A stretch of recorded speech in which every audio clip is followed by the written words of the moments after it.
number, so what you're going to do today is adopting a resolution. This right here. It's the small one. There you go. So, yes, it is.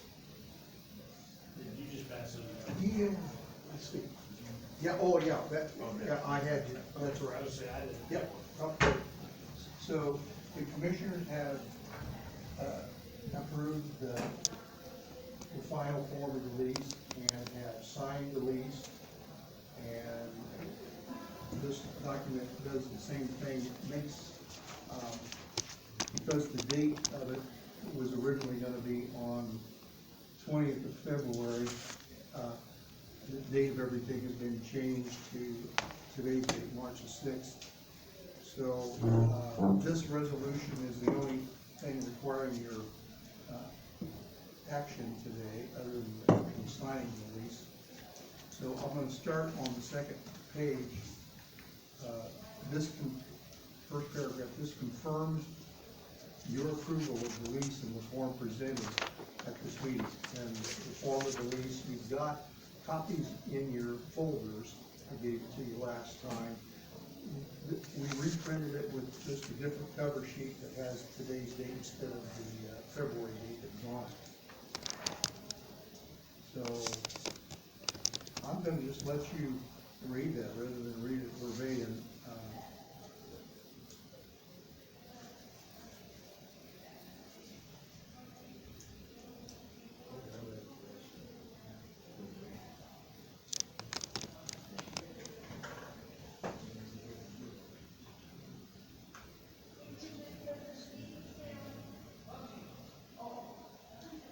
But we don't know the bonds. The price not to exceed 7%, right? Right, it'll be based upon auction, and the auction as presently scheduled is scheduled for April the 10th. You were gonna ask about that, I sent you, yeah, did you get that? you can, I don't know. I sent it to all of you. Jeff asked the question last time, were the bonds available for individual purchase? And if so, where?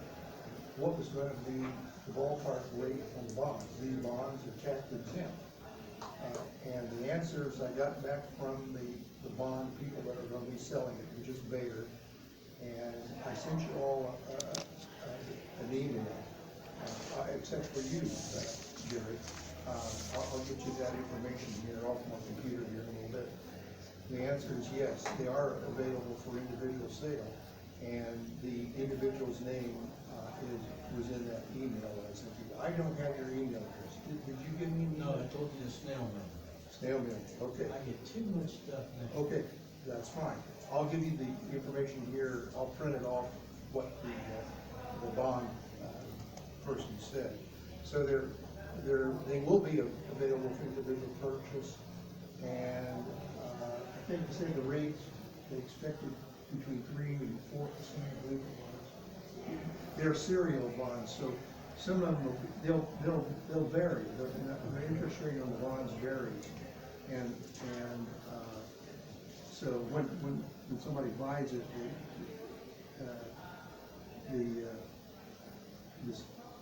the series that they're buying will have a specified rate. But that auction will be April the 10th, and we'll know what the interest rate actually is on April the 10th. That sale will be conducted not by us, and won't be conducted by the commissioners. So, yes, individuals in the community, if they're interested in purchasing the bonds, will be able to buy bonds if you want to buy the bonds. So, what we're doing today is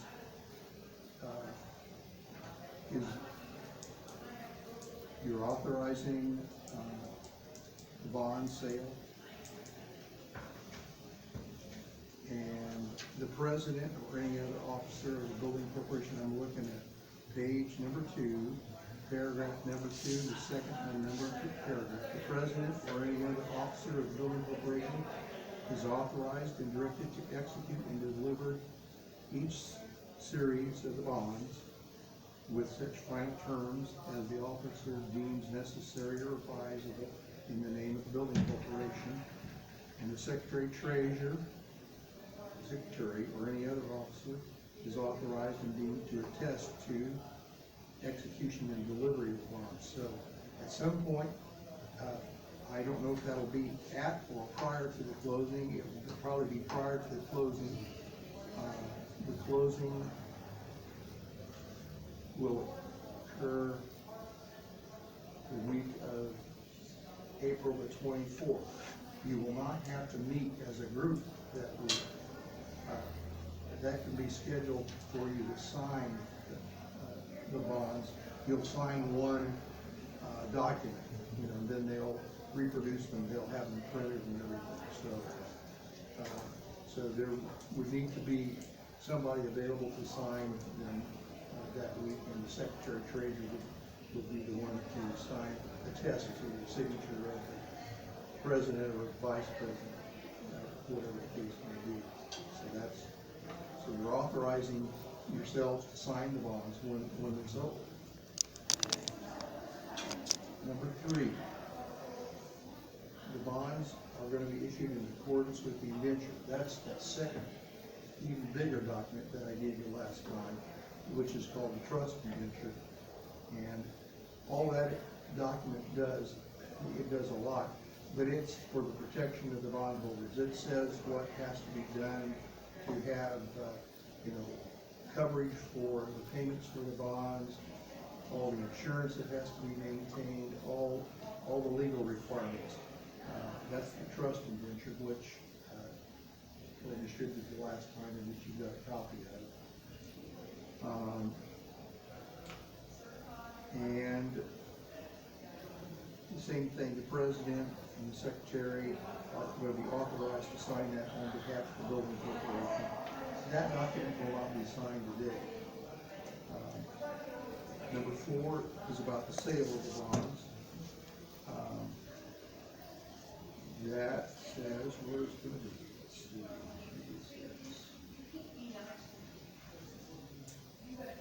You're authorized to attend if you want to go to the bond sale. If you want to see one, I have never seen one. I just hear about them. So if anybody wants to actually attend the bond sale, let me know, and I'll see that arrangement is made. And that would be on, presently scheduled for week of April the 10th. In Indianapolis. I'm gonna guess that's where it is. I will find out. So remind me again, if we sell $17.5 million of bonds, the project runs into a problem, it costs $20 million. How is that extra made up? The extra is made up by the county through its payment of the,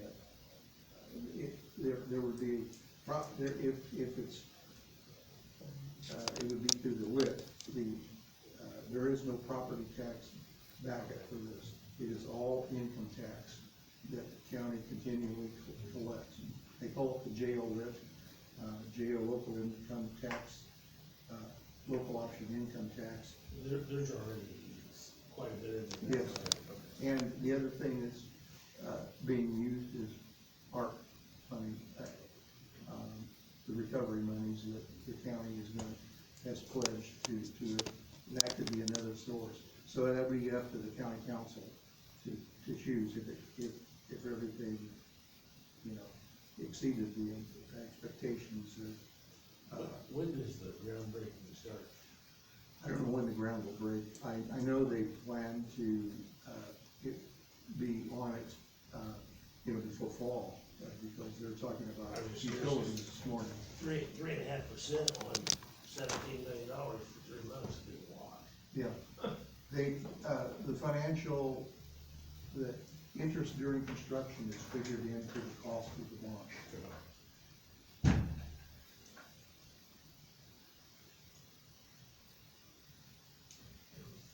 So,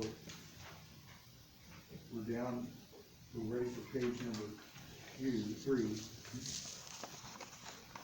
You haven't seen the official statement, and it's just being circulated now. The official statement is the document that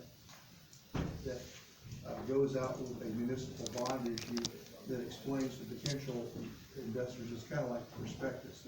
It tells all about the county, tells all about the project, tells about the build, operate, transfer method of construction. It gives the details. I know it's been being circulated because I got an email about it this morning. So as soon as that is available, it's been going through all of the people that have to okay it before it gets adopted, is that the building corporation is authorized to approve that. So that may mean another meeting before April. I don't know.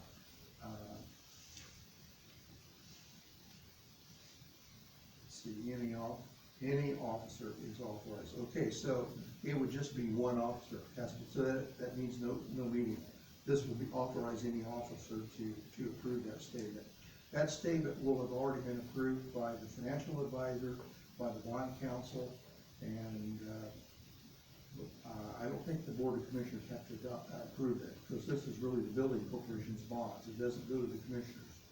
The building corporation is the final one that approves that, and it can be done by any officer. Okay, number 6.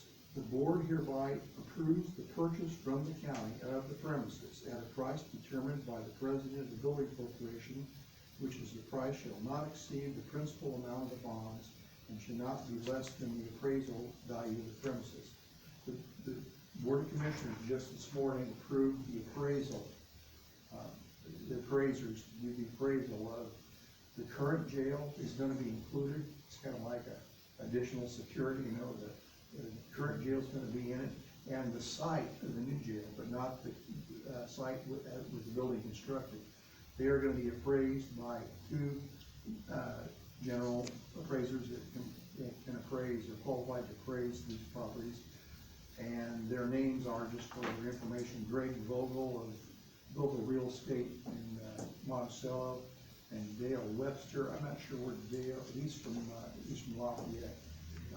Sheldon Holzner has done a lot of appraisals for the county, and he was not available to do it. He recommended this other appraiser. So these have already been approved this morning by the commissioners, so there will be an appraised value of those properties, and that appraisal will be back by April the 3rd. So there shouldn't be any surprises there.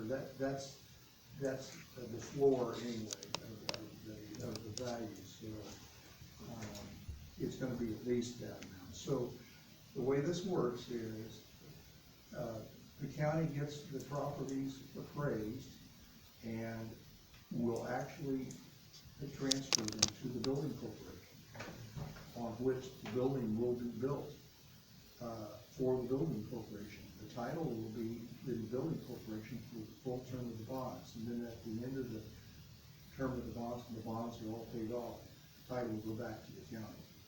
So it will be operated for a period of time by the BOT, Build, Operate, Transfer entity, which is BW Construction, and then it will be operated.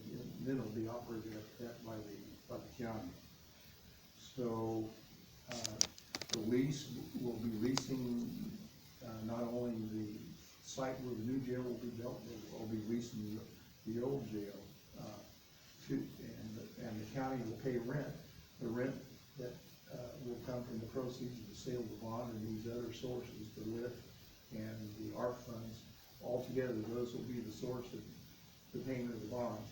Those payments, as I indicated, go to a trustee bank, which is named in the trust indenture, and they take care of all of the monitoring of the compliance with the insurance requirements and all that. The building corporation basically delegates that responsibility to the trustee bank. So none of that is the responsibility of the building corporation. Again, you're a vehicle for, doing this transaction, as most capital projects are in Indiana, by doing a lease, because the county could not sign a document and go into debt as much as this lease is. It would exceed the 2% debt limitation that's in the Indiana Constitution. So, the lease is a legal way to do it, where the county, instead of paying, debt service, paying principal and interest, they're paying lease payments, and the building corporation through the trustee actually pays the bondholders. So I think that, Why didn't they use the local appraisal? because only Sheldon Holsinger is the only commercial appraiser is. That'd be a commercial. Uh-huh. That answers that Yeah. question. Yep. The prior resolution that you adopted on February 20th is repealed, and that's because at that time, the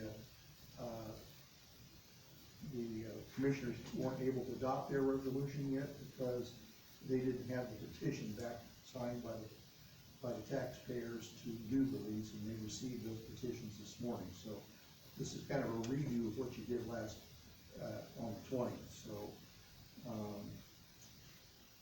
the eighth paragraph is, any officer of the corporation is directed in the name of the corporation to execute and deliver any other documents, so it's kind of a catch-all for, the closing. So, at this point, I don't know of any need for another meeting until probably in April, when the commissioners meet on,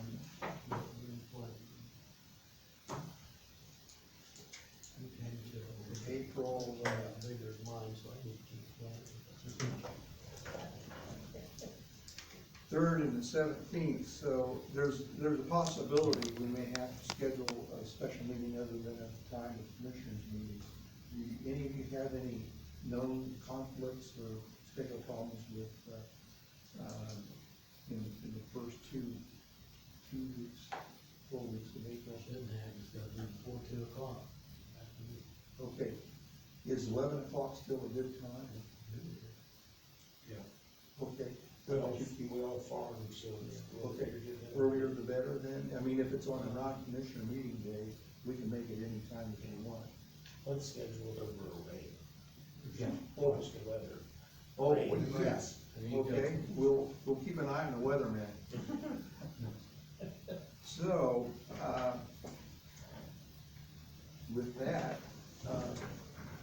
the form of the lease, which is identical to the one that you've got in your folder, except it's got a different cover sheet, and the first full page of it, which has the current date instead of February 20th, is right here. These are the copies that you'll sign. The commissioners have already signed the lease form, and we have somebody in the assessor's office that will come up and notarize your signatures, while you're here to sign this. The trust indenture, which you also have in your folder, hasn't been changed, and that won't be signed today, so, whenever you're ready, Mr. Chairman, you can entertain a motion from one of the other members to adopt this resolution, and take action on that, and I'll see if I can get hold of it. I make a motion to adopt the resolution. Hear the motion, do we have a second? I'll second it. Whatever it amounts to. Total amount, not to exceed, for that, is on page 2, on bonds 2. Not to exceed 17.5 million. And the rates aren't to exceed 7%, and the final maturity of the bond shall be no later than 30 years from date of issue of the bonds. Amend that. Good motion.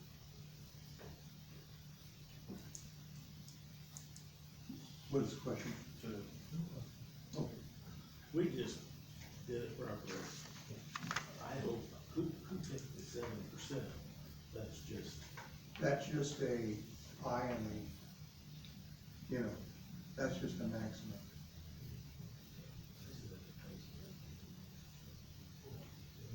I think they,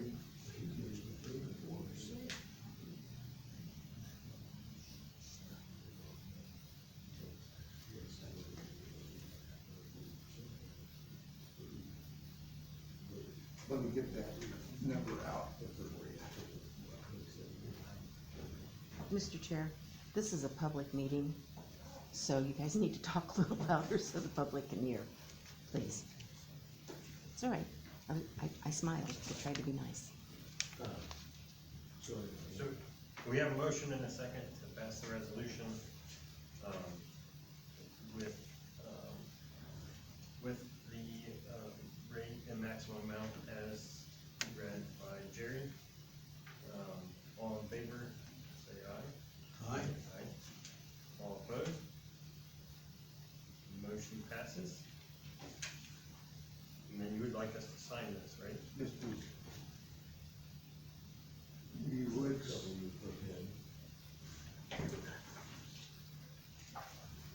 We need to sign all three?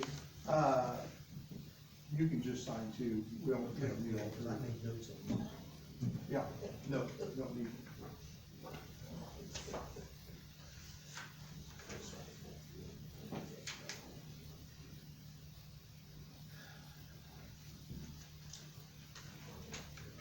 We'll sign those together.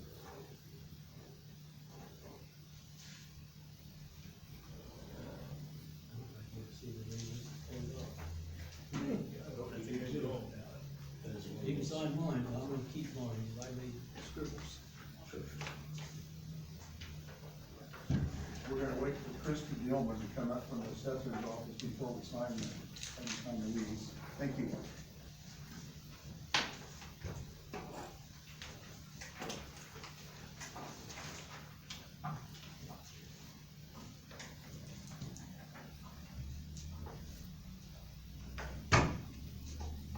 You were gonna work on also, kind of, maybe try to find this more, getting a binder. I'm getting you bigger binders, I did get those for the, yeah.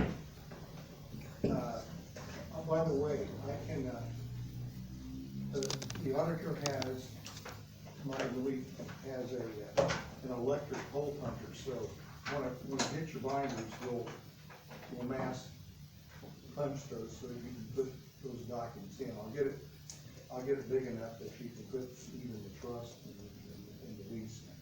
So,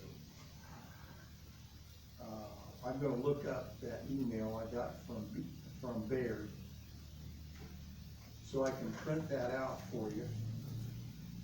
And I'll make a copy of it for the media, so they'll know what Baird said about people wanting to buy these things. Let's see.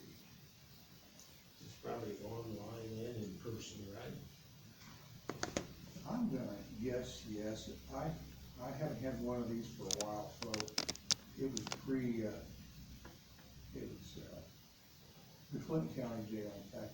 No, it was Clinton County, their sewer and water project that took their utilities all the way out to the interstate. It was the last one I had, and, I don't remember where that one was.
get into inundation point in this.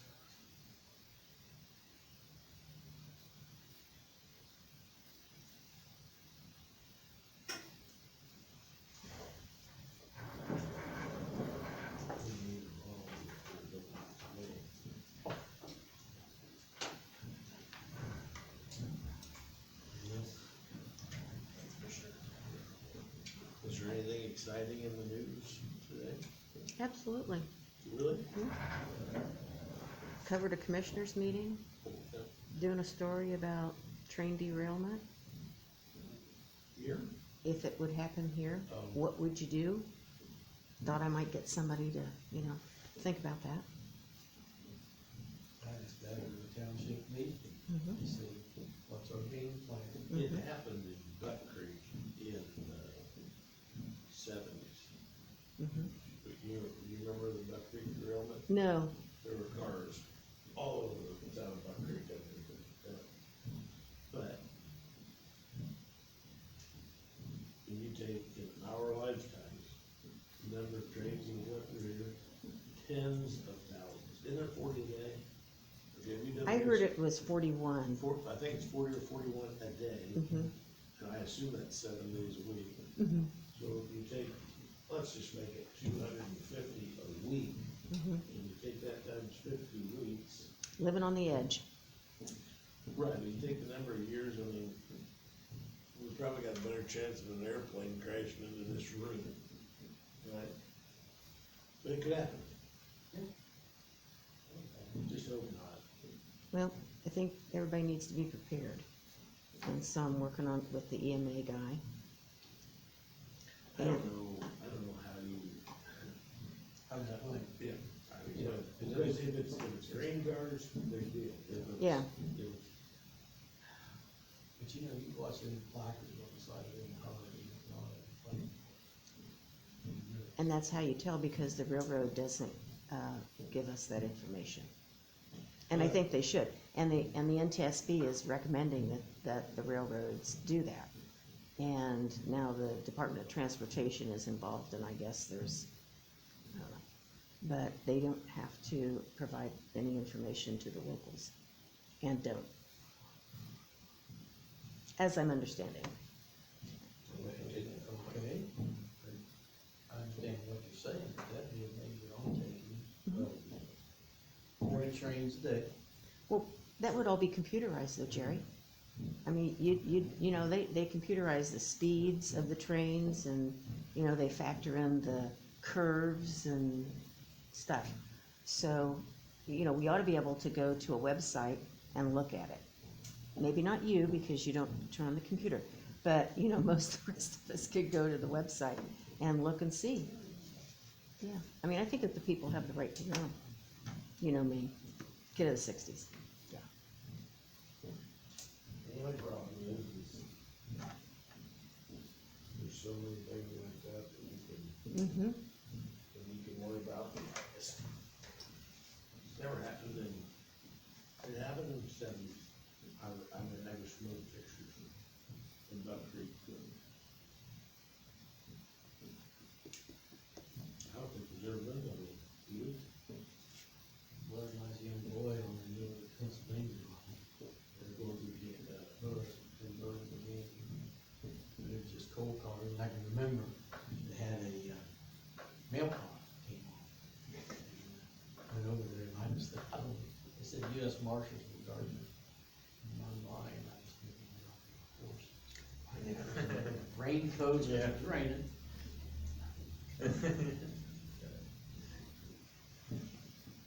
But nobody messed with it, Mm-hmm. because they were told. Mm-hmm.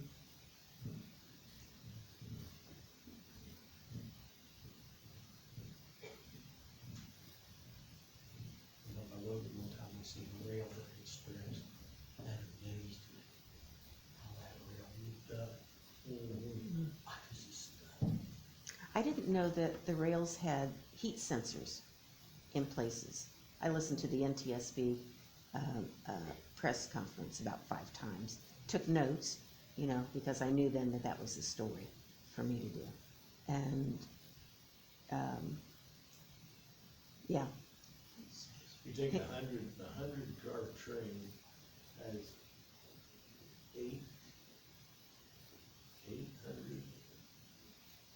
wheels on it, each have, The sensors are in the tracks, well, actually, yeah. there's 800 bearings on a 100 car train. Now, does that notify the engineer? Well, it notifies someone, and I'm trained stupid. I assume it's the engineer or somebody looking at something. Or you would have thought somebody, I said it's just as simple as, you see the sparks, somebody had to see that. There should be telephone numbers at every intersection. Somebody could have called and said, get that train stopped, because it didn't just start sparking and getting hot. No, 10 this, mile or 5 mile, but they went through 3 sensors in New Palestine. And the first one, a little warm, The second one, And the third one was stop the train. And by the time they got it stopped, it was over 200 degrees hotter than the last sensor. And that's what, steel on steel on. So they were trying to stop. they knew they had a problem.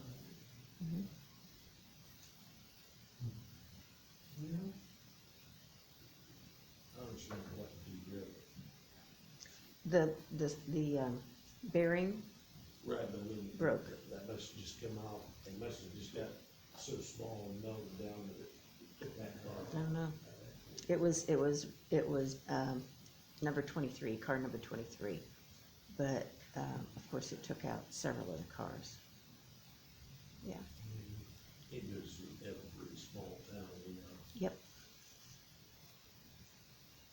That's rare if you put it all in trucks. If it was even possible, which it is not.